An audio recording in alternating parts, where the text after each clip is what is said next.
আমন্ত্রণ সবাইকে আবার ডেমোক্রেসি অনুষ্ঠানে। আপনাদের সঙ্গে আছে আমি সাইফুল হক। দর্শক, বিশ্ববিদ্যালয়ের শিক্ষকদের তুমুল বিরোধিতা উপেক্ষা করে গত 1 জুলাই স্বশাসিত, স্বায়ত্তশাসিত এবং রাষ্ট্রায়ত্ত প্রতিষ্ঠানের জন্য সর্বজনীন পেনশন স্কিম প্রত্যয় চালু করেছে সরকার। এরপর থেকে এই প্রত্যয় স্কিম থেকে বিশ্ববিদ্যালয়ের শিক্ষকদের অন্তর্ভুক্তি প্রত্যাহার, স্বতন্ত্র বেতন স্কেল প্রত্যাবর্তন, সুপার গ্রেডে অন্তর্ভুক্তির দাবিতে ক্লাস পরীক্ষা বর্জন করে টানা কর্মবিরতি চালিয়ে আসছে দেশের সব পাবলিক বিশ্ববিদ্যালয়ের শিক্ষক, কর্মকর্তা ও কর্মচারীরা। তবে এর বিপরীতে কঠোর অবস্থানে রয়েছে সরকার। প্রত্যয়ের বিরুদ্ধে শিক্ষকদের তুলে ধরা আপত্তিগুলো খণ্ডন করে পাল্টা যুক্তি দিচ্ছে জাতীয় পেনশন কর্তৃপক্ষ। শিক্ষকদের এই আন্দোলনকে অযৌক্তিক বলে মন্তব্য করেছেন অর্থমন্ত্রী আবুল হাসান মাহমুদ আলী। এদিকে 2018 সালে কোটা ব্যবস্থা বাতিল করে সরকারের জারি করা পরিপত্র পুনর্বহাল সহ 4 দফা দাবিতে পূর্ব ঘোষিত বাংলা ব্লকেট কর্মসূচি পালন করছে আন্দোলনরত শিক্ষার্থীরা। ঢাকা সহ সারা দেশের বিভিন্ন স্থানে মিছিল, সমাবেশ ও সড়ক অবরোধ করেছেন তারা। দাবি আদায়ে আগামীকাল বেলা 3:30 থেকে আবারও রাজধানীর বিভিন্ন এলাকা অবরোধের ঘোষণা দিয়েছেন কোটা বিরোধীরা। অবরোধের কারণে স্থবির হয়ে যায় নগরের প্রধান সড়ক থেকে শুরু করে অলিগলি। এতে চরম ভোগান্তিতে পড়তে হয়েছে নগরবাসীকে। দর্শক, এমন প্রেক্ষাপটে আজ আমাদের আলোচনার বিষয় আন্দোলন বিশ্ববিদ্যালয় থেকে রাজপথে। আর এই বিষয়ে আলোচনার জন্য আমাদের সঙ্গে আজ স্টুডিওতে রয়েছেন নোয়াখালী বিজ্ঞান ও প্রযুক্তি বিশ্ববিদ্যালয়ের সাবেক উপাচার্য ও ঢাকা বিশ্ববিদ্যালয়ের অধ্যাপক ডক্টর এম ওহিদুজ্জামান, রয়েছেন সুপ্রিম কোর্ট আইনজীবী সমিতির সম্পাদক শাহ মঞ্জুরুল হক এবং রয়েছেন জাতীয় প্রেস ক্লাবের সাধারণ সম্পাদক শ্যামল দত্ত। আপনাদের তিনজনকেই স্টুডিওতে স্বাগত। দর্শক, এছাড়াও আমাদের সঙ্গে যুক্ত আছেন বৈষম্য বিরোধী ছাত্র আন্দোলনের সমন্বয়ক আসিফ মাহমুদ। আসিফ মাহমুদ, আপনি নিশ্চয়ই আমাকে শুনতে পাচ্ছেন। আপনাকেও স্বাগত আমাদের অনুষ্ঠানে। সরাসরি চলে যাচ্ছে আলোচনায়। শুরুটা করতে চাই অধ্যাপক ডক্টর এম ওহিদুজ্জামান স্যার, আপনাকে দিয়ে। দীর্ঘদিন ধরে আন্দোলন চলছে। 1 জুলাইয়ের পর থেকে এই আন্দোলনের গতিতে আমরা দেখলাম যে প্রথমে অর্ধ দিবস কর্মবিরতি, এরপরে পূর্ণ কর্মবিরতি, যেটাকে আমরা বলছি কমপ্লিট শাটডাউন। তো এই কমপ্লিট শাটডাউনের পরে মাঝখানে একটা আপডেট আমরা শুনেছিলাম যে সরকারের 2 জন সিনিয়র নেতা বা মন্ত্রী, আওয়ামী লীগের নেতা এবং মন্ত্রীদের সঙ্গে শিক্ষকদের একটা বৈঠক হওয়ার কথা ছিল। হঠাৎ করে সেই বৈঠকও আমরা আসলে দেখলাম যে সেই বৈঠকটি হয়নি। এবং সবশেষ আজকের অবস্থাটা হচ্ছে যে আজকেও মোটামুটি সারা দেশে স্যার চলছে। এখন প্রশ্নটি হচ্ছে আসলে স্যার এই সংকটের সমাধানটা কিভাবে হবে? ধন্যবাদ আপনাকে। দেখেন, এই সংকটের সমাধানে প্রথমে যদি বলি, আপনি অনেক কথা বলেছেন যে এই প্রত্যয় স্কিমে যখন প্রজ্ঞাপন জারি হয় 13 মাস, সেদিন থেকেই মূলত শিক্ষকরা এটাকে প্রত্যাখ্যান করে একের পর এক নানা প্রতিবাদ কর্মসূচি দিয়েছিল। আমাদের অবশ্য ভাবনা ছিল যে আমাদের এত দূর যেতে হবে না, কারণ মাননীয় প্রধানমন্ত্রী যে উদ্দেশ্যে এই সার্বজনীন পেনশন ব্যবস্থা চালু করেছেন, ওনারা যদি আজকের একেবারে সর্বশেষ আজকের বক্তব্যটি আমি আপনারা এখানে বসেই দেখছিলাম RTVতেই, সেইটিকেও ধরি, তাহলে এই যাদের পেনশন আছে তাদের পেনশন ব্যবস্থা আনার কোনো সুযোগ নেই। উনি বলেছেন যে এটি করা হয়েছে যাতে কেউ বঞ্চিত না থাকে। সুতরাং এই যে আমরা যারা পেনশনে ছিলাম ঢাকা বিশ্ববিদ্যালয় এবং যেভাবে প্রত্যয় স্কিমটি আনা হয়েছে, তাতে যারা 1 জুলাই থেকে এই যোগদান করবে কাজে, এই নানা পদে, তারা কিন্তু তাদেরকে বঞ্চিত করা হবে। এবং প্রত্যয় স্কিমটি আমি স্টাডি করে দেখেছি। একটা হলো, মন্ত্রীর কথাটা যদি এক বাক্যে আমি বলি, তাহলে এটা আমি আগেও বলেছি ওই দিনও, যে যেহেতু উনি মন্ত্রী, এটা হলো ক্ষমতার দেমাগের কথা।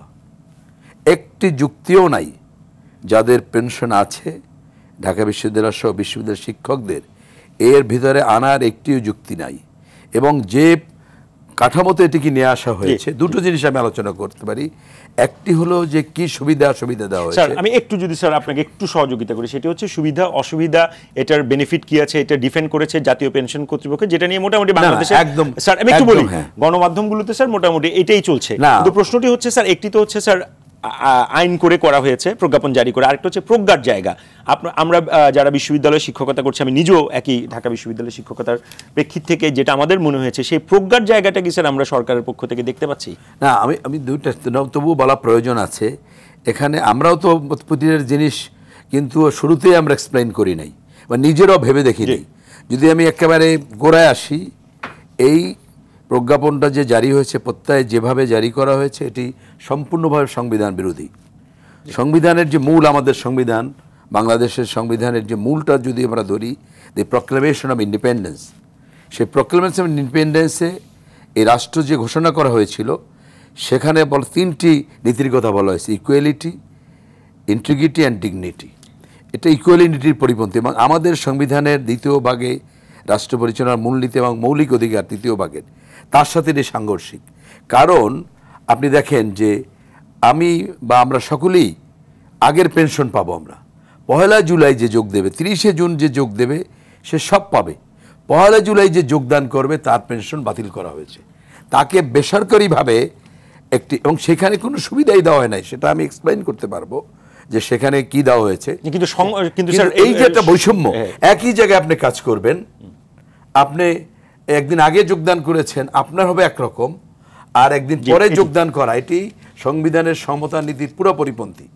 আর মেধার জায়গায় যদি বলেন সেটি হলো আরেকটা জায়গা, যে কারণ হলো যে অন্য জায়গার সাথে আমার পার্থক্য হলো এই যে আর এক জায়গায় আপনি বলবেন যে আপনি চাকরি করলে করবেন, সেটিও কোনো কথা না। আর সংবিধান, বঙ্গবন্ধুর আদর্শ, মুক্তিযুদ্ধের চেতনা, মাননীয় প্রধানমন্ত্রী শেখ হাসিনার আদর্শ, তার কর্মসূচি, তার নির্বাচনী ম্যানিফেস্টো, তার প্রত্যেকটার সাথে এটি সাংঘর্ষিক। আপনি এটা বলতেই পারেন না ইভেন মানে অন্য জায়গায়ও, যে আপনি কাল এই কন্ডিশনের চাকরিতে আসলে আসেন, না আসলে না আসেন, এটা কোনো কথা না। আর আমাদের জায়গা যেটি বর্তমান যে বেতন কাঠামো আছে, সেখানেই আপনি শিক্ষকদের ধরে রাখতে পারছেন না, সেখানেই শিক্ষকরা জীবনযাপন করতে পারছে না। ন্যূনতম যে বিষয়টি নেই, বিশেষ করে যারা লেকচারার, যাদের উপরে এই খড়গুটি এখানে পড়েছে, এটা হলো মরার উপরে খড়ার গা। বর্তমান বেতনই আমি অনেককে চিনি, আমার যারা বিভাগের ছাত্ররা যোগদান করেছে ইনস্টিটিউটে, তারা প্রত্যেকের ওয়াইফ হলো গ্রামের বাড়ি, কারণ ওয়াইফকে ঢাকায় রেখে বাসা ভাড়া দিয়ে চলতে পারছে না। সেখানে আপনি কিভাবে করবেন? আর যদি এটি করা হয় তাহলে স্যার এই কথাগুলো আমরা বলছি, কিন্তু স্যার সমাধানটা কোন পথে? সমাধানটি এটি বাতিল করতে হবে, সেটি একেবারে সাধারণ। আমাদের কিন্তু আমরা স্যার সরকারের যে মুভমেন্ট দেখছি বা যে অ্যাপ্রোচটা দেখছি, সেটা তো স্যার খুব অনড়। না কোনো অনড়, আই ডোন্ট বিলিভ এখানে অনড়ের। আমরা স্যার এটা নিয়ে আপনার কাছে, তবে এটা বিস্ময়ের ঘটনা, যেটি কিন্তু এটা নজিরবিহীন ঘটনা, যে দেশের একযোগে সকল পাবলিক বিশ্ববিদ্যালয় শাটডাউন, নট কর্মবিরতি, একেবারে শাটডাউন দেন। আজকের বঙ্গবন্ধু মেডিকেল বিশ্ববিদ্যালয়ে কোনো শিক্ষক সমিতি নাই। আজকের সেখানে শিক্ষকরা মিটিং করে এসে আমাদের ঢাকা বিশ্ববিদ্যালয়ের সবাই সংহতি জ্ঞাপন করে তারা বলছে যে আগামীকাল থেকে মেডিকেল বিশ্ববিদ্যালয়ের শিক্ষকরা হসপিটাল বার্ডে কাজ করবে, তারা একাডেমিক ক্লাসের সমগ্র কার্যক্রম।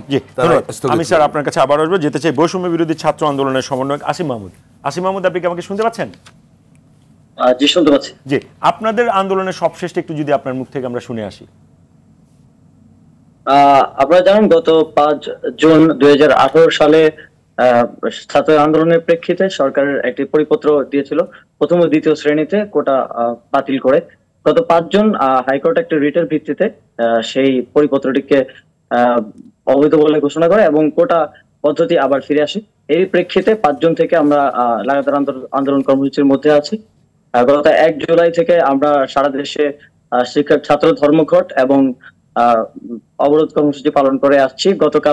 আজ থেকে আমরা বাংলা ব্লকেট কর্মসূচি পালন করছি। আগামীকালও 3:30টায় আমাদের বাংলা ব্লকেট কর্মসূচি আছে। আমরা সারা দেশের শিক্ষার্থীরা স্বতঃস্ফূর্ত ভাবে এই আন্দোলনে নেমে এসেছে এবং তাদের দাবি স্পষ্টভাবেই কোটা ব্যবস্থার একটা স্থায়ী সমাধান আমরা চাই। জি, ধন্যবাদ। আমি এই বিষয়টা নিয়ে একটু শুনতে চাই সুপ্রিম কোর্টের আইনজীবী শাহ মঞ্জুরুল হক আপনার কাছ থেকে। একটি তো হচ্ছে শিক্ষার্থীদের আন্দোলন, আরেকটি হচ্ছে আইনের জায়গা। আমি শুনছিলাম আপনি একটু আগে বলছিলেন যে এই বিষয়গুলোতে আসলে আন্দোলনে যাওয়াটাও আদালতের কন্টেম্প্ট অফ কোর্ট। এটি আইন তো নিশ্চয়ই মানুষের জন্য এবং নিশ্চয়ই দিন শেষে দেশের কল্যাণের জন্য, আমি যদি বুঝে থাকি। আইনের ব্যাখ্যার পাশাপাশি এই আন্দোলনের স্পিরিটটা যদি আপনি একটু বলেন। ডেফিনেটলি আন্দোলন করার অধিকার তাদের আছে, এবং তারা যখন বাতিল করা হয় কোটা পদ্ধতি, তখনও কিন্তু আন্দোলনের প্রেক্ষিতেই বাতিল করা হয়েছিল। মাননীয় প্রধানমন্ত্রী তখন সম্মতি দিয়েছিলেন যে যেহেতু ওরা আন্দোলন করছে, কোটা প্রথাই থাকবে না। এখন ধরেন এখানে 2টা গ্রুপ আছে।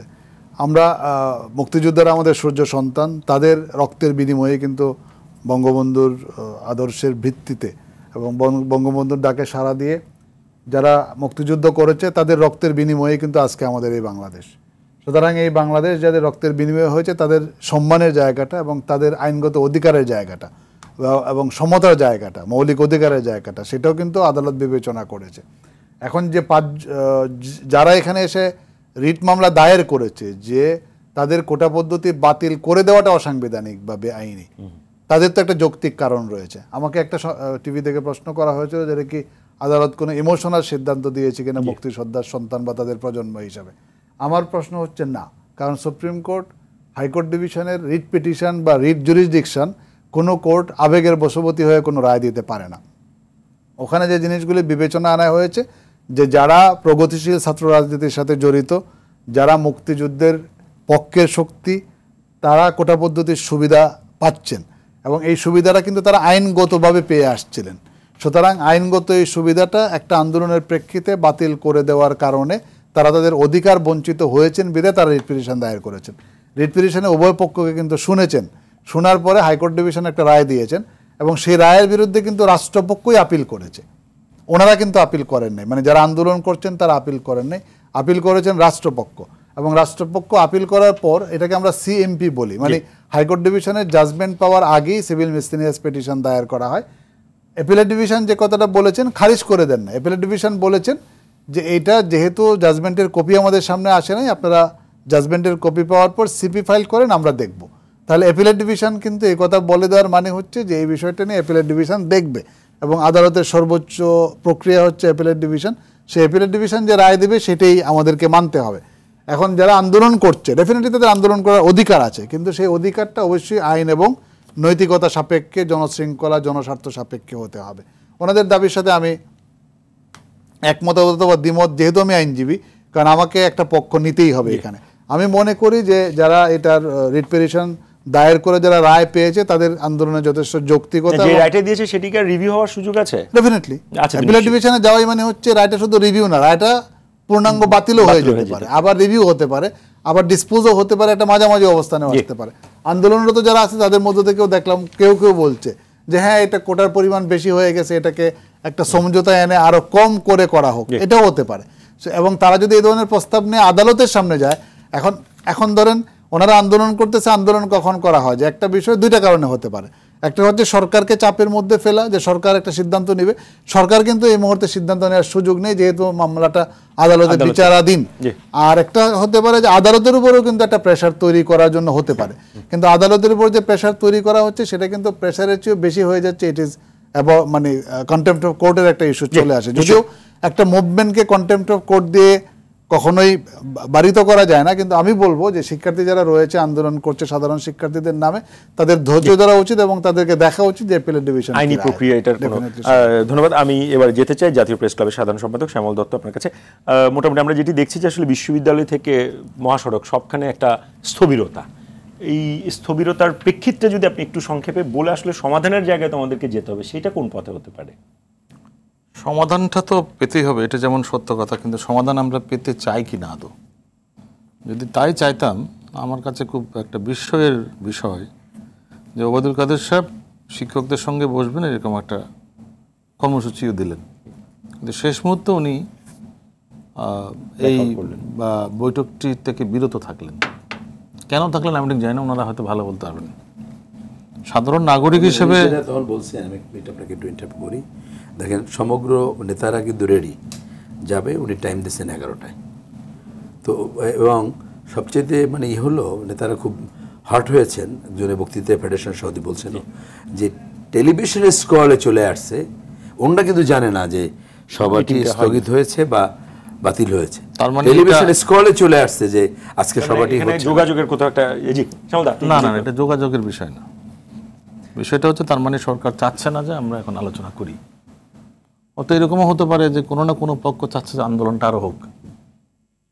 না হলে একজন অত্যন্ত দায়িত্বশীল ব্যক্তি, যিনি সরকারের একই সঙ্গে দলের সাধারণ সম্পাদক, সরকারের মুখপাত্র এবং তিনি যোগাযোগ মন্ত্রী, অত্যন্ত গুরুত্বপূর্ণ একজন ব্যক্তি। এবং এটা এখন যেটা শুনলাম সেটা শুনে তো আমি আরও একটু চিন্তিত। তার মানে ওনাদের সাথে সরকারের কোনো কমিউনিকেশন নাই, টেলিভিশন স্ক্রলই হচ্ছে কমিউনিকেশন। টেলিভিশনের স্ক্রলে বলে দেওয়া হলো যে মিটিংটা হবে না। কেন হবে না এটা নিশ্চয়ই কোনো বক্তব্য নেই, ওনাদের সাথে কোনো কমিউনিকেশনই হয়নি। তো এরকম একটি সিচুয়েশন যখন দেশের সকল বিশ্ববিদ্যালয় বন্ধ, রাস্তার মধ্যে প্রতিদিন এই যে দুপুর থেকে সন্ধ্যা পর্যন্ত প্রায় একটা ব্লকে ট্রাফিক, এবং তার এফেক্ট পরে আরো গিয়ে পড়ে। আজকে সারা ঢাকা শহর এমন নজিরবিহীন জ্যাম। আমরা একটা ছবি চেপেছি আজকে, হয়তো কালকে পত্রিকায় দেখবেন, যে এই যে শাহবাগের মোড়টা না, এখানে বড় বড় দুটি হাসপাতাল, এই পাশে বঙ্গবন্ধু মেডিকেল, এই পাশে শাহবাগ, রোগী পর্যন্ত নেওয়ার কোনো উপায় নেই, এমনভাবে চারদিকে ব্লক হয়ে গেছে। আজকে আরো যেহেতু আরো অন্যান্য জায়গায় ছড়িয়ে গেছে, আজকে সায়েন্স ল্যাবরেটরি ওখানে বন্ধ, পুরো এলাকা মিরপুর এলাকা, পুরো একদম মিরপুর রোড পুরো এলাকাটা বন্ধ হয়ে গেল। এখন সাধারণ মানুষের মধ্যে একটি প্রশ্ন, যে ওবায়দুল কাদের সাহেবের যে আলোচনায় করতে না আগ্রহ, বা ওনার যে আগ্রহ হলো না, বা হঠাৎ করে সিদ্ধান্ত বাতিল করেন, তার মানে কি সরকারের এরকম কোনো সিদ্ধান্ত আছে কিনা যে তারা চায় যে আন্দোলনটা হোক আরো? না হলে একটি আলোচনা, আমি ওনাদের টিচারদের অনেক প্রতিনিধির বক্তব্য শুনছিলাম, ওনারা বলছিলেন যে মানে দলের পক্ষ থেকে যদি আন্দোলনটা দীর্ঘায়িত হয় তাহলে সরকারের লাভের জায়গাটা কোন জায়গায়? যদি আমি ধরেই নিলাম হাইপোথেটিক্যালি যে চাইছে, লাভটা কোথায়? মানে একটু যদি সাধারণ দর্শকদের বলেন আর কি। আসলে এইসব লাভ অলাভ এগুলো সাধারণ দর্শক বুঝবে না, আমিও বুঝবো না, আপনিও বুঝবেন না। তারপরে যদি আপনার কি মনে হয় অনুমান, কিন্তু আমার মনে হয় কোথাও না কোথাও একটা লাভ আছে, আমি ঠিক জানি না লাভটা কোথায়, কারণ আমরা ওই লেভেলে খেলি না, ওই লেভেলে পৌঁছি না আমরা। যদি তাই না হয়, লাভই যদি না হয়, তাহলে সরকারের পক্ষ থেকে, ওনারা তো সরকারেরই লোক, ওনারা তো সরকারের কাছের মানুষ, তো কাছের মানুষের সাথে লোক। হ্যাঁ, আপনারা অনেকেই, আপনাদের অনেক বিশ্ববিদ্যালয়ের অনেক শিক্ষক আছেন যারা একসময় দলীয় পদবিতেও ছিলেন। জি, তো আপনাদের, আমি একটু ফিনিশ করি, এবং আপনাদের সঙ্গে আলোচনাটাই হচ্ছে না, আলোচনা করবো বলে আমার তো একজন সাধারণ নাগরিক সন্দেহ হচ্ছে, বা এটা আপনাদের মধ্যে কোনো অ্যারেঞ্জ কোনো বিষয় কিনা। ওনারা সময় দিবে বললো, স্ক্রলে জানা গেল ওনাদের সাথে কথাই বললো না। না, সময় কথা বলেই সময় দিয়েছে, ফোন করে যোগাযোগ সময় দিয়েছে, কিন্তু এই যে বাতিল করলো সেটা তো আপনি নিজেই বললেন। পরে যোগাযোগ করে বলেছেন যে আজকের স্থগিত করেছে। আমি এটা পাত্তা দিলাম না। এখন এরকম একটা এরকম কিছু কি এরকম বাইক তৈরি করে কি আমরা যারা, মানে এটা যদি সিরিয়াস ইস্যু হয় সরকারের জন্য। বাংলায় একটা আছে, প্রবাদ আছে, এটা শুনতে ভালো লাগে না, তাও বলি আপনাকে, যে মানুষের ঘর যখন পুড়ে তখন এই সুযোগে কেউ আলো পুড়ে নেয়। ওই যে ঘর পোড়ার মধ্যে আলো পুরা খাইতে কেউ পছন্দ করে। এখন কেউ কেউ আলোটাকে পুরানোর আশায় বসে আছে, হয়তো এই সুযোগে সে একটু আলো পুড়ে নেবে, নিজের ঘরের চুলাটা জ্বালাইতে হলো না। আমি জানি না আছে কিনা, কিন্তু সাংবাদিক হিসেবে আমরা এটুকু দেখি যে সব জিনিসকে, যেটাকে সাদা সেটাকে সাদা দেখবেন না, তো সাদার পিছন দিকে আরো কি কি কালো, লাল, নীল বিভিন্ন রং আছে কিনা সেটাও একটু দেখা দরকার। আমার কাছে মনে হচ্ছে যে এই মুহূর্তে ধরেন কোটা বিরোধী আন্দোলন চলছে রাস্তায়, শিক্ষকদের কারণে বাংলাদেশের সকল বিশ্ববিদ্যালয় বন্ধ, বয়স সীমা নিয়ে আরেকটি আন্দোলন, শিক্ষকদের কারণে না, প্রত্যয় স্কিমের কারণে। ওই প্রত্যয় শিক্ষকরাই তো ডেকেছেন, প্রত্যয় স্কিমের কারণে হয়, যে কারণ তো পরের কথা, কারা ডেকেছেন সেটাই বড় কথা। তো এখন এরকম একটি পরিস্থিতিতে যখন প্রতিদিন মানুষের ভোগান্তি হচ্ছে, আমরা জানি ছাত্ররা ক্লাস করতে পারছে না। আজকে 1 জুলাই থেকে কালকে 7 তারিখ, আজকে 7 তারিখ, কালকে 8 তারিখ, 7-8 দিন কোনো কার্যক্রম বন্ধ। তো এই ক্ষতিটা তো আপনি যেমন বোঝেন, আমি যেমন বুঝেন, সরকারও নিশ্চয়ই কম বোঝেন আমাদের চাইতে। নিশ্চয়ই। তাহলে সরকার বোঝার পরও কেন আলোচনাটাও করতে চাচ্ছে না? সেখানে দেখবেন এই প্রশ্নের মধ্যে অনেক কিছুর উত্তর লুকিয়ে আছে। নিশ্চয়ই। আমি একটু আবারও অধ্যাপক ডক্টর এম ওহিদুজ্জামানের কাছে যেতে চাই, যেটা শ্যামল দত্ত বলার চেষ্টা করলেন, যে অনেকগুলো কারণ লুকিয়ে আছে, সরকারই চাইছে না, হতে পারে কিনা। আপনার কি মনে হয়? দুটো জিনিস এখানে ওনার যে কথাটা বলছে, সরকারি আলোচনা করতে যাচ্ছেন, একটা হলো কোনো যুক্তি নাই, একদম ক্লিয়ার যে আলোচনা করার কোনো যুক্তি নেই। যে সকল যুক্তি দেওয়া হয়েছে সেগুলো পুরোপুরি ব্যাকডেটেড, বস্তা পচা, এবং সেটা হলো ভুল ম্যাথামেটিক্সে। সেই কারণে আরেকটা হলো, এটা প্রত্যেক ব্যাপারে হতে পারে। আজকে কোটার ব্যাপারে কিন্তু মাননীয় প্রধানমন্ত্রী ক্যাটাগরিক্যালি বলেছেন যে এটা অযৌক্তিক ওদের, এবং আমি তো বলবো মাননীয় প্রধানমন্ত্রী আজকের বক্তব্যে আমাদের আন্দোলনকে, আমাদের যেটা, সেটাকে এক ধরনের উনি সমর্থন করেছেন। ওনার বক্তব্যে সমর্থন যদি করেন, না আমি বলি, আপনি শুনেন, উনি অনেক ইস্যুতে আমরা প্রম্পট অ্যাকশন নিতে দেখেছি। বলি প্রণয়ন নিতে পারবে না, এটা সরকারের ভেতরেও সরকার আছে, আমরা বারবারই বলে আসছি। কারণ উনি প্রধানমন্ত্রী যখন গত বছর প্রত্যয় ঘোষণা করেন, তখনও বলছে যারা পেনশনের ভেতরে নেই তাদের, আজকেরও একই কথা বলছেন। আজকে আমি এখানে বসেই তো খবরটা শুনলাম, উনি বলছেন যে যারা কাউকে বঞ্চিত রাখা হবে না, এই জন্য যারা বঞ্চিত পেনশন ব্যবস্থা থেকে তাদের রাখা হয়েছে। আর এটি করা হয়েছে একটি তরুণ প্রজন্মকে বঞ্চিত করার জন্য। আপনার যাদের পেনশন আছে আপনি এটা করে তাদের বঞ্চিত করতেছেন, কাকে? আমাকে না। যে 1 জুলাই থেকে যেমন এই চাকরি যারা আন্দোলন করে, প্রধানমন্ত্রীটা প্রশ্ন করেছে আজকে যে দেখা যাক যে যারা এই কোঠা ছিল না তাদের কয়জন চাকরি পেয়েছে, তেমনিভাবে আপনি এই যে আপনার 1 জুলাই থেকে হবে কয়জন ইউনিভার্সিটি শিক্ষক হবে, কয়জন অন্য চাকরি পাবে। কিন্তু আপনি কিন্তু একটা জেনারেশনের উপরে এই একটা অভিশাপ চাপাই দিলেন। গোটা জেনারেশন অখুশি হবে, যারে আমাদের জন্য প্রধানমন্ত্রী সবার জন্য করলো, তা আমরা কি দোষ করলাম? আমরা যারা ভবিষ্যতে শিক্ষক হব, আমরা যারা ভবিষ্যতে চাকরি নেব, তাদের জন্য পেনশন নাই, তাহলে কি হলো? জিনিসটা উল্টা হলো না? যে আপনি আরো বরং বঞ্চিত করলেন। যেটা আমি বলছি একেবারেই সাংবিধানিকভাবে একটা জায়গায় এরকম ইন্টারনালি এরকম বৈষম্য হতে পারে না। They would be frustrated. আর যে আপনি বলেন সরকারের ভেতরে, দলের ভেতরে, সরকারের মধ্যে কি এরকম কোনো পারসেপশন আসছে কিনা? আমরা যদি স্যার আমি একটু বলি, অনড় থাকলে একসময় এই আন্দোলন স্টুডেন্টরা যখন বলবে যে তাদের ক্লাসের ক্ষতি হচ্ছে, একসময় শিক্ষকরা হয়তো এরকম কোনো পারসেপশন। আমি বলি সরকারের ভেতরে ক্লিয়ারলি, দলের ভেতরে, সরকারের ভেতরে উনি কারেক্টলি বলছে, আমরাও ভেতরে, আমরা বাইরে কেউ না। একটা অংশ পুরোপুরিভাবে কনভিন্স। প্রথম যা বলেছিল আমাদের শ্যামল দ্বারাও প্রথম বুঝতে পারে না ফ্র্যাঙ্কলি, যে ওই যে মোস্তফা বা কারা বুঝাচ্ছিল। মোস্তফা তো পরে বলছে যে আমি কি করব ভাই, আমি তো মুখপাত্র, আমাকে ওই মন্ত্রীও তাই, মন্ত্রীও জানে না। আমাদের লোকেও কিন্তু আমরা প্রপারলি প্রথম হিসাব দিতে পারি নাই। আপনি যদি 78 এখনের স্কিল হিসাব দেন হবে না তো। আমি যদি সিম্পলি একটা ম্যাথমেটিক্স বলি আপনাকে, যে আজকে ঢাকা বিশ্ববিদ্যালয়ে যে পেনশনে যাচ্ছে এখন, এরা মূলত জয়েন করছে কারেন্ট, মানে যারা টাইমলি জয়েন করছে তারা জয়েন করছে 83, 84, 85-তে। তখন সর্বোচ্চ গ্রেড অন ছিল 3000 টাকা, আজকের হলো 78,000 টাকা, এক্স্যাক্টলি 26 টাইম বেশি। আমি যখন পেনশনে যাচ্ছি আজকে, আমি কিন্তু ওই আমার সর্বোচ্চ স্কেল থেকে বেতন সবকিছু পাচ্ছি পেনশন। তাহলে আমি আজকের পাচ্ছি, বলা হচ্ছে এককালীন গ্র্যাচুইটি পাচ্ছি 80,73,000 টাকা, তাই না? তাহলে আপনি আজকে যে যোগদান করছে সে 40 বছর পরে যদি জয়েন করে, তার বেতন 26 গুণ না বাড়ুক 13 গুণ তো বাড়বে নিশ্চয়ই। তাহলে বাড়লে গ্র্যাচুইটি তো সেটা ইফেক্ট করবে। 10 গুণ যদি বাড়ে তাহলে সে পাবে 8 কোটি টাকা। তারপরে তার মাসিক যদি বলেন, এরা যে হিসাব দিছে যে তাহলে আমি কোনো কন্ট্রিবিউশন না করে আমি যে 30 জুনের আগে জয়েন করেছি, সে পাবে মাসিক 3.5 থেকে 4 লাখ টাকা। আর আপনি 1 তারিখ জয়েন করে আপনি টাকা দিয়ে যদি আপনি 2 লাখও পান, সেই 2 লাখ টাকার দাম হবে 12,000 টাকা, 15,000 টাকা। তারপর তো আপনি কোনো এককালীন পাচ্ছেন না।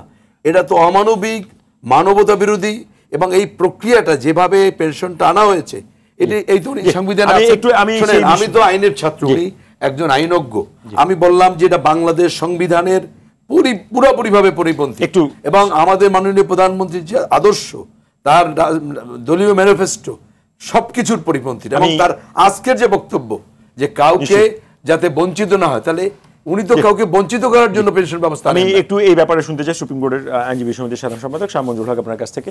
আপনি একজন আইনের মানুষ হিসেবে এবং একই সাথে আপনি শিক্ষকদের নিশ্চয়ই এই দাবির প্রেক্ষিত মোটামুটি আপনি জানেন।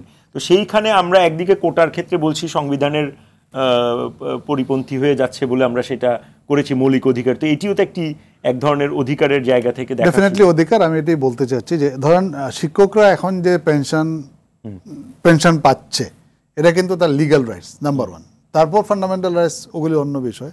কারণ লিগ্যাল রাইটস কেন, একটা স্কেলের আন্ডারে ওনারা পেনশন পাচ্ছে। এবং যখন রিটায়ারমেন্টে যাচ্ছে, স্যার যেটা বললেন যে ওখানে সে 80 লক্ষ থেকে 1 কোটি টাকা প্রথমেই পেয়ে যাচ্ছে। কিন্তু নতুন যারা আসবে আজকে থেকে 25 বছর পরে এটা প্রায় 2 কোটি টাকা বা 2.5 কোটি টাকা পাবে। এককালীন পাওয়ার কিন্তু তার একটা সুযোগ এখানে ছিল। আমি দেখতেছিলাম আস্তে আস্তে, আমাকে একজন শিক্ষকই পাঠিয়েছেন, আমার নিজের শিক্ষক, যখন ফোন করলাম উনি বলল, একটা চার্ট দিয়েছেন যে এই এখন যে পেনশন পাচ্ছেন আর পত্র স্কিমের মধ্যে ডিফারেন্সটা কি। আমি দেখলাম যে সর্বিক ক্ষেত্রেই ডিফারেন্সগুলি আছে, প্রায় 6টা ডিফারেন্স ওখানে দেখানো হয়েছে। আমার কথা শিক্ষকদের সাথে কথা না বলে বা শিক্ষক নেতৃবৃন্দের সাথে কথা না বলে এই ধরনের একটা স্কিমে আপনি কেন আনছেন? লিগ্যাল দিক থেকে আমি যেটা বলবো যে সার্বজনীন পেনশন স্কিম যেটা মাননীয় প্রধানমন্ত্রী দিয়েছেন, সেটার কিন্তু একটা মহৎ উদ্দেশ্য আছে। মহৎ উদ্দেশ্যটা হচ্ছে যারা কোনো জায়গা থেকে পেনশন পাচ্ছেন না, ওনারা কিন্তু আইনগতভাবে পেনশন আজকে বলেছেন পাচ্ছেন। প্রধানমন্ত্রী।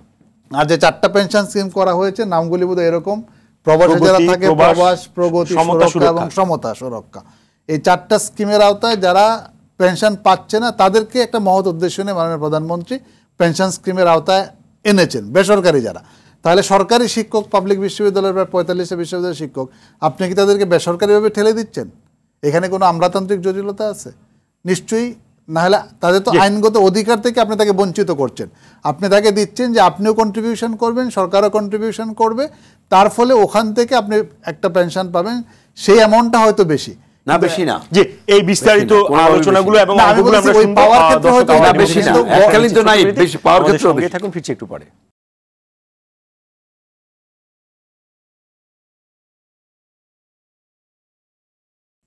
দর্শক, বিরতির পর আবারও স্বাগত আওয়ার ডেমোক্রেসি অনুষ্ঠানে। আপনাদের সঙ্গে আছে আমি সাইফুল হক। আজ আমাদের আলোচনার বিষয় আন্দোলন, বিশ্ববিদ্যালয় থেকে রাজপথে। ফিরছি আবারও আলোচনায়। এবারে আবারও যেতে চাই বৈষম্য বিরোধী ছাত্র আন্দোলনের সমন্বয়ক আসিফ মাহমুদ। আসিফ মাহমুদ, নিশ্চয়ই আমাকে শুনতে পাচ্ছেন আপনি? আসিফ মাহমুদ, জি শুনতে পাচ্ছি। জি, যেমনটা আমরা সুপ্রিম কোর্টের আইনজীবী সমিতির সাধারণ সম্পাদকের কাছ থেকে শুনছিলাম, শাহ মঞ্জুরুল হক, উনি বিস্তারিত বলছিলেন যে এই আন্দোলনে কিন্তু কোনো না কোনোভাবে এটি আদালত অবমাননার সামিল হতে পারে। তো সেই ক্ষেত্রে বিষয়টি কি আপনারা মাথায় নিয়েছেন কিনা, এক, আর দ্বিতীয় হচ্ছে পুরো বিষয়টিকে আইনিভাবে কোনো প্রক্রিয়ার মধ্য দিয়ে আপনারা আপনাদের আন্দোলনটি চালিয়ে যেতে চান কিনা, অ্যাপার্ট ফ্রম বাংলা ব্লকেড? জি, দেখুন, তিনি একজন বিজ্ঞানজীবী, অবশ্যই তিনি আমার থেকে ভালো জানবেন। আমি যেটা বলতে চাই যে আন্দোলন করা আমাদের সাংবিধানিক অধিকার, এবং 2018 সালে এই বিষয়টি ডিসাইডেড হয়েছিল, এবং আমরা কিন্তু পড়ার টেবিলে ফিরে গিয়েছিলাম। আমরা তো আর আন্দোলন করতে বিশ্ববিদ্যালয়ে আসিনি, আমরা পড়াশোনা করতে এসেছি। পড়াশোনা শেষে ফ্যামিলির জন্য, নিজের জীবন গোছানোর জন্য, চাকরি বাকরির দিকে যাওয়ার জন্য এসেছি। তো আমরা তো প্রথমে বলে দিই, আমরা কিন্তু শিক্ষার্থীরা স্বপ্রণোদিত আন্দোলন আসেন, শিক্ষার্থীদেরকে বাধ্য করা হয়েছে আন্দোলন আসার জন্য। শিক্ষার্থীদের আদায় করে নেওয়া একটা অধিকারকে আবার তাদের থেকে ফিরিয়ে নেওয়ার মাধ্যমে, সে কারণে আমাদের কাজটা হচ্ছে। এবং আইনি বিষয়টি হচ্ছে, আমরা ঈদের ছুটির আগেই অ্যাটর্নি জেনারেলের সাথে দেখা করেছি এবং তাকে স্মারকলিপি দিয়েছি, এবং আমরা চেয়েছিলাম যেন অ্যাপিলেট ডিভিশনের চেম্বার জজ আদালতে রায়টিকে স্টে করা হয়। স্টে করার পরে পরবর্তী, আপনারা জানেন যে রায়টিকে স্টে না করলে কিন্তু কোর্টের মধ্য দিয়েই আগামীর যে নিয়োগগুলো সেগুলো হবে। সে কারণে আমরা চেয়েছিলাম যে অন্তত রায়টিকে স্টে করা হোক, এবং পরবর্তীতে আমাদের অ্যাটর্নি জেনারেলের দপ্তর থেকে স্ট্রংলি এই ব্যাপারটা হাইকোর্টে লড়াই করা হোক, অ্যাপিলেট ডিভিশনে লড়াই করা হোক। তো তিনি আমাদেরকে আশ্বস্ত করেছিলেন যে স্টে করা হবে, কিন্তু আমরা দেখলাম যে স্টে করা হলো না। আমরা মনে করি একদিন কোটা থাকা মানে শত শত মেধাবীর জন্য মেধাবীকে বঞ্চিত করা, এবং সেই জায়গা থেকে আমরা শিক্ষার্থীদের ক্ষুব্ধতা তৈরি হয়েছে এবং শিক্ষার্থীরা রাজপথে নামতে বাধ্য হয়েছে। জি, আমি আবারও আপনার কাছে ফিরবো। আবারও যেতে চাই জাতীয় প্রেস ক্লাবের সাধারণ সম্পাদক শ্যামল দত্ত। আপনার কাছে জনাব শ্যামল দত্ত, যে এই বিষয়টা আপনি বিরতির আগেও বলছিলেন যে আসলে এই আন্দোলন চলুক, কোনো না কোনো পক্ষ চাইছে, এই বিষয়টাকে একটু ব্যাখ্যা না, এটা আমার একটা অ্যাজাম্পশন বা এটা আমার একটা বিশ্লেষণ এই কারণে, কারণ যদি আমি দেখি যে আন্দোলনটা চলছে, সরকার নিষ্পৃহ, আলোচনা করবে বলে টাইম নির্ধারণ করে দেওয়ার পরে শেষ মুহূর্তে আলোচনাটা করছে না, তখন একটা সাধারণ মানুষের কি ধারণা হবে? ধারণা হবে যে এটা বোধহয় চাচ্ছে না এখন যে আলোচনাটা হোক বা এটার সমাধান হোক। আমরা অনেকদিন ধরেই বলছি, দেখুন আমরা কাগজও লিখছি যে এই যে একদিকে দেশের সকল বিশ্ববিদ্যালয় বন্ধ, কিন্তু সরকার কোনো আলোচনা করছে না। আরেকদিকে কোটা বিরোধী আন্দোলনের জন্য প্রতিদিন রাস্তায় মানুষের দুর্ভোগ হচ্ছে। আজকে প্রায় 7 দিন হয়ে গেল। এর মধ্যে সকালবেলাটা থাকে, এখন এসএসসি পরীক্ষা চলছে, 1টা পর্যন্ত সারা ঢাকা শহর প্রায় জ্যাম অবস্থায়। আজকে যখন এই যে স্কুল ফেরত যারা ছাত্রছাত্রী, তাদের যে কী দুরবস্থা, কেউ 2 ঘন্টা 2.5 ঘন্টা রাস্তায় বসে আছে, কারণ দুপুরের পর থেকেই এই মিছিলগুলো, জমায়েতগুলো শুরু হয়। এবং আজকে যেহেতু আরও বাংলা ব্লকেট, তখন আরও বিভিন্ন জায়গায় এটি ছড়িয়ে গেছে। আগে একসময় শুধু শাহবাগ ছিল, এখন শাহবাগ, সায়েন্স ল্যাবরেটরি, মিরপুর, বিভিন্ন জায়গায় যেখানে যেখানে শিক্ষা প্রতিষ্ঠান আছে সেখানে ছাত্ররা বেড়ে, এবং এটা নিয়ে কোনো আলোচনা করার আগ্রহই নেই সরকারের। তাহলে আপনি কি ভাববেন? তাহলে কি কেউ চাচ্ছে যে আন্দোলনটা হোক বা এটা আরও বেশি একটু ছড়িয়ে পড়ুক?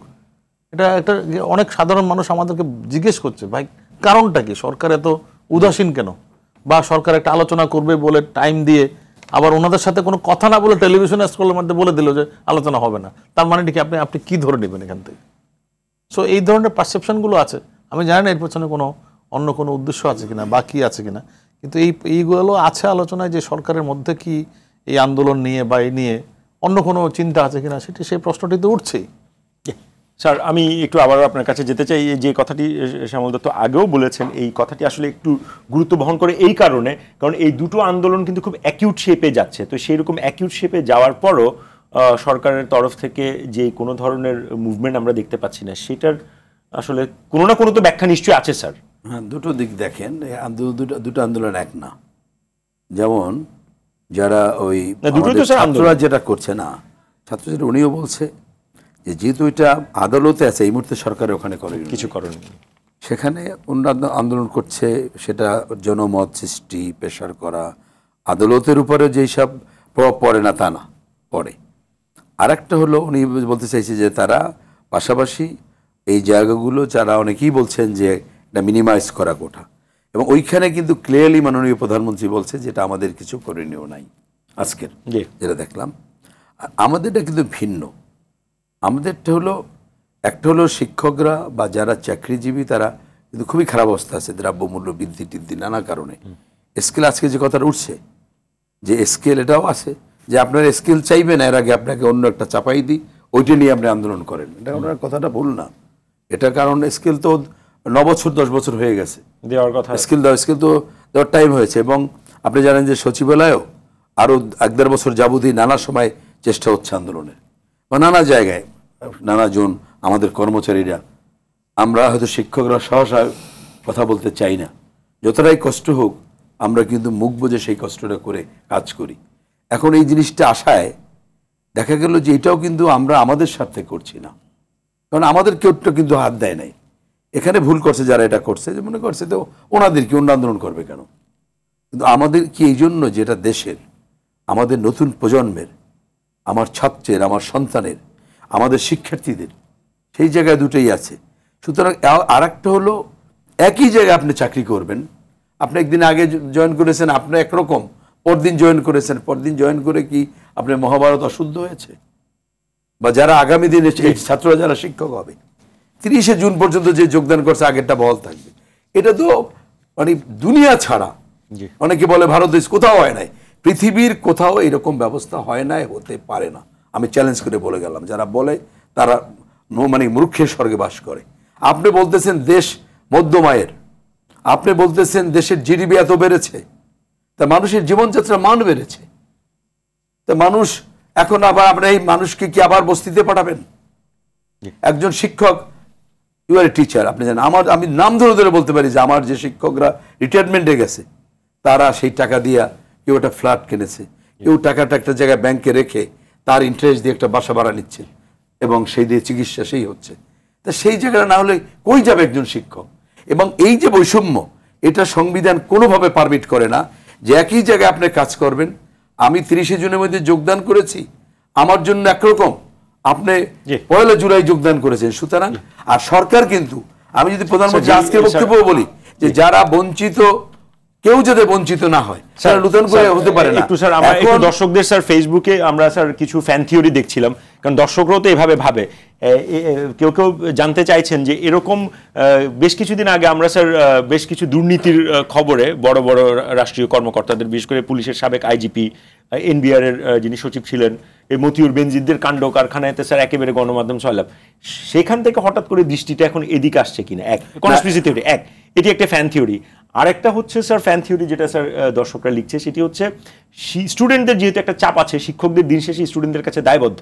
তো এভাবে যদি লম্বা সময় ধরে আসলে ক্লাস থেকে আমরা শিক্ষক যারা আছে তারা যদি বন্ধ রাখি ক্লাস, ফলে একটা মোরাল প্রেশারে পড়ে আমরা হয়তো সামহাও শিক্ষকরা একটা নন নেগোশিয়েবল জায়গা থেকে নেগোশিয়েবল জায়গায় চলে আসবে, সেইটার জন্য সরকার ওয়েট করছে। না, এখানে দুটো, এটা ঠিকই আছে। এই ফ্যান থিওরিগুলো আমি মনে করি যেগুলো এরা পেছনে যারা এসব কলকাঠি নাড়াচ্ছেন, কারণ প্রধানমন্ত্রী বলছেন একরকম, তার নির্বাচনী ম্যানিফেস্টো একরকম, অনেক কিছুই তো প্রধানমন্ত্রী পারেন নাই।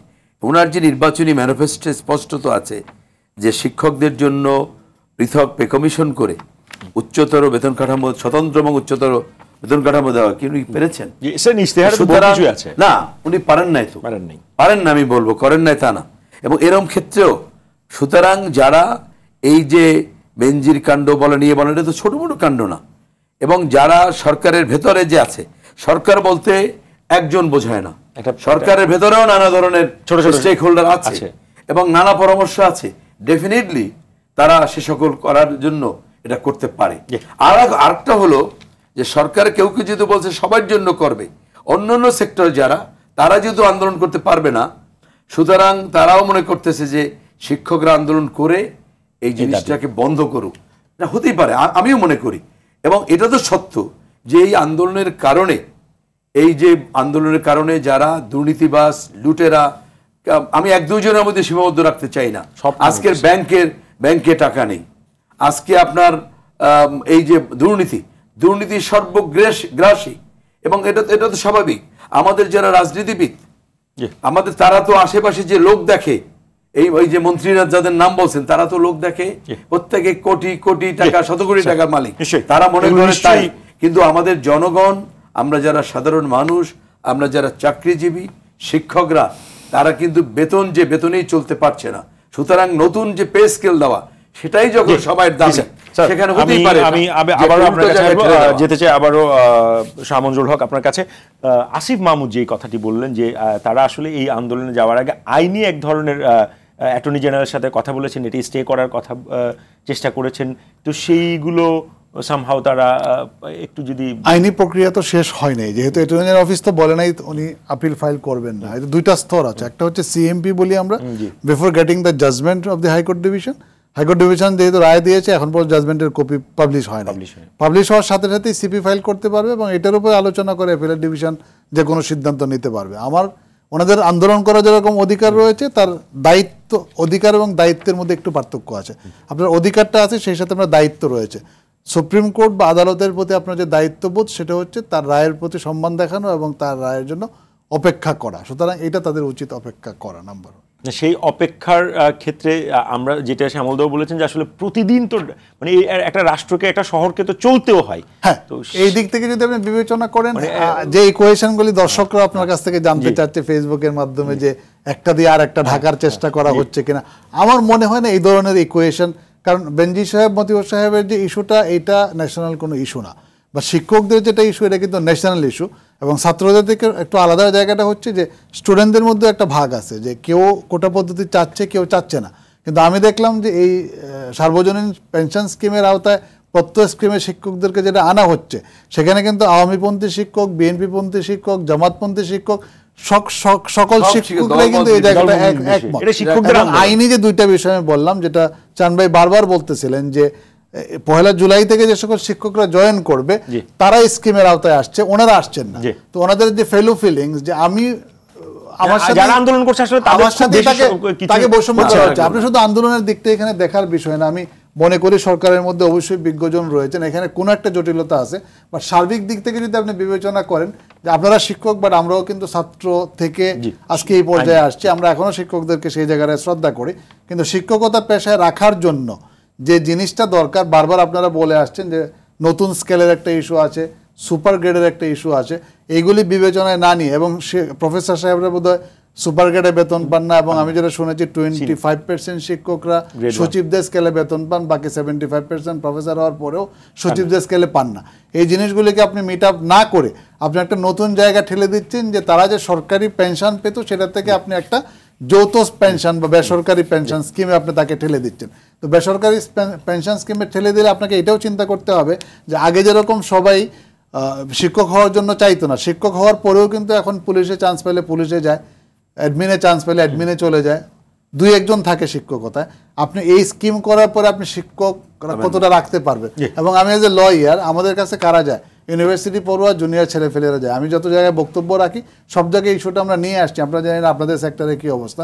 আমরা দেখছি যে হ্যাঁ, আমাদের শিক্ষিতের হার বাড়ছে, কিন্তু কোয়ালিটি অফ এডুকেশনের জায়গাটা কিন্তু আমরা একটু দুর্বলতার দিকে যাচ্ছি। এটা যদি শিক্ষকদেরকে শক্তিশালী করা না হয়, তাহলে কোয়ালিটি অফ এডুকেশন, আরেকটা জিনিস আমরা বারবার বলে থাকি, সেটা হচ্ছে যে বিশ্বের ওয়ার্ল্ড র্যাঙ্কিংয়ে কিন্তু আমাদের ইউনিভার্সিটিগুলি যাচ্ছে না, রিসার্চ সেখানে ভালো মতো করতে পারছে না। এখন শিক্ষকরা যদি আন্দোলন অথবা আমি ঠকলাম না জিতলাম, এটা বুঝাইতে কিন্তু অনেক সময় লাগবে। সাইকোলজিক্যালি মনে করা হচ্ছে ওনারা ঠকছেন, তো ঠকার ক্ষেত্রে নিশ্চয়ই তারা তখন প্রাইভেট চাকরিকে, সরকারি চাকরি না পাইলে বিশ্ববিদ্যালয় শিক্ষকতা ছেড়ে প্রাইভেট চাকরি চলে যাবে। আমরা একেবারে শেষ দিকে আসিফ মাহমুদ আপনার কাছ থেকে একটু শুনতে চাই যে যেটা শামসুল হক বললেন যে আইনি প্রক্রিয়াটা তো আসলে পুরোটা শেষ হয় নাই, আপনারা সেই পর্যন্ত অপেক্ষাটা না করার কোনো বিশেষ কারণ আছে কিনা সংক্ষেপে?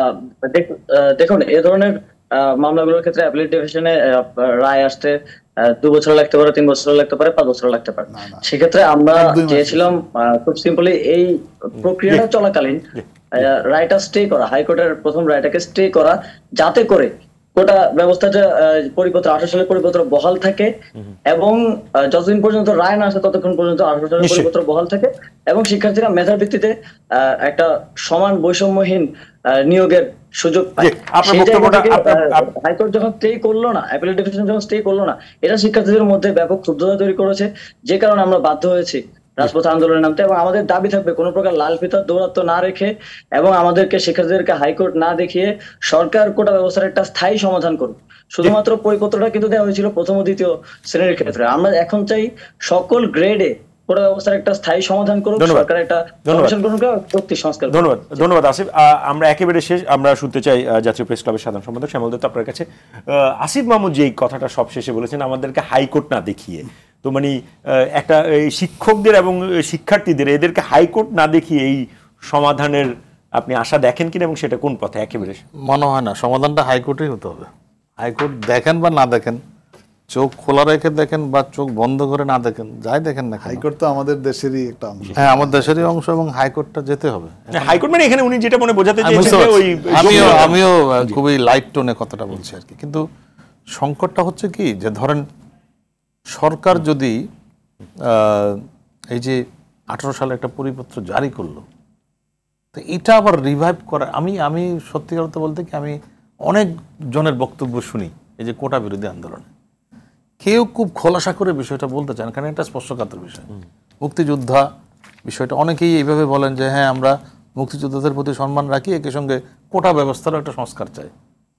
আবার কেউ বলেন যে মুক্তিযোদ্ধারা তো অনেক সম্মানিত ব্যক্তি, ওনারা যথাযোগ্য সম্মানে থাকবেন, ওনাদের নাতিপুতি ছেলেপিলের আর কত, এরকম প্রশ্ন অনেকে, নানা রকম বক্তব্য। কিন্তু বিষয়টা হচ্ছে আপনাকে একটা যৌক্তিক জায়গায় আসতে হবে। কোটাও লাগবে, আবার কোটা পদ্ধতির সংস্কারও লাগবে। আপনি 57% কোটায় দিবেন, এটা কোন ধরনের ব্যবস্থাপনা?